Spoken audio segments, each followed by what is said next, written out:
کیا سائنس وہی راستہ ہے جس پر قرآن شریف ہمیں چلنے کی دعوت دیتا ہے؟ ہمیں بچپن سے یہی سکھایا گیا ہے۔ اسلام ایک عقیدہ ہے، سائنس ایک حقیقت، جیسے دونوں الگ الگ دنیایں ہوں جو کبھی ایک ساتھ نہیں چل سکتی۔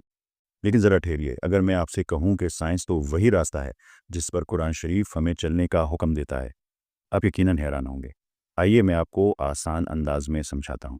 پچھلی چند اقساط میں ہم نے کاسمولوجی، ایسٹرو فزکس اور کوانٹم فزکس جیسے جدید علوم کی روشنی میں یہ دیکھا کہ کائنات کا پیچیدہ مربوط اور فائن ٹین قوانین محض اتفاق نہیں بلکہ ایک باشعور خالق کی موجودگی کا ثبوت ہے۔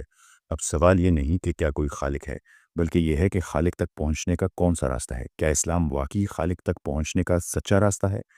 اس کا جواب تلاش کرنے کے لیے ہمیں یہ دیکھنا ہوگا کہ سائنس خود کیا کہتی ہے اور قرآن شریف اس پر کیا موقف رکھتا ہے۔ سب سے پہلے یہ سمجھنا ہوگا کہ سائنس ہے کیا۔ سائنس دراصل یہ سمجھنے کا عمل ہے کہ حقیقت یا ریئلٹی کیسے کام کرتی ہے، اور یہ عمل آبزرویشن، ٹیسٹنگ اور ریزننگ کے ذریعے انجام پاتا ہے، وہ بھی ایک ان بائس طریقے سے۔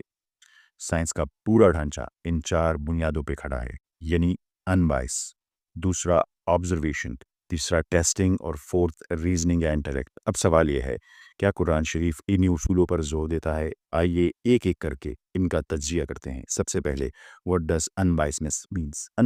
ان بائس ہونے کا مطلب ہے کسی ذاتی رائے، جذبات یا تعصب کو فیصلے پر اثر انداز نہ ہونے دینا۔ حق وہی مانا جائے جو حقیقت میں ہو، چاہے وہ پسند آئے یا نہ پسند آئے۔ قرآن شریف کیا کہتا ہے؟ کیا آپ نے کبھی غور کیا کہ قرآن شریف کبھی یہ نہیں کہتا جو عقل رکھتے ہیں؟ نہیں، ہمیشہ کہتا ہے یا کیلون، عقل استعمال کرنے والے، یا افلا تاکلون، کیا تم عقل استعمال نہیں کرتے؟ کیونکہ قرآن شریف کے نزدیک عقل ایک عمل ہے، ایک کام ہے جو کیا جاتا ہے۔ لفظ عقل عربی میں اس رسی سے نکلا ہے جس سے اونٹ کا پاؤں باندھا جاتا تھا، جسے عقال کہتے ہیں۔ یعنی عقل وہ صلاحیت ہے جو انسان کو روکتی ہے اور باندھتی ہے خواہشات، غرور، پسند ناپسند سے۔ اس کا مطلب یہ ہے کہ قرآن شریف کے مطابق آپ حقیقت کو اس وقت تک نہیں سمجھ سکتے جب تک اپنی پسند ناپسند، خواہشات اور تعصب کو ایک طرف نہ رکھتے۔ یہی ہے ان بائس تھنکنگ جس پر سائنس کھڑی ہے۔ دوسرا ہے observation. What is observation? Observation کا مطلب ہے کسی چیز کو اپنی سینسز استعمال کرتے ہوئے غور سے آبزرو کرنا تاکہ آپ اسے بہتر طریقے سے سمجھ سکیں۔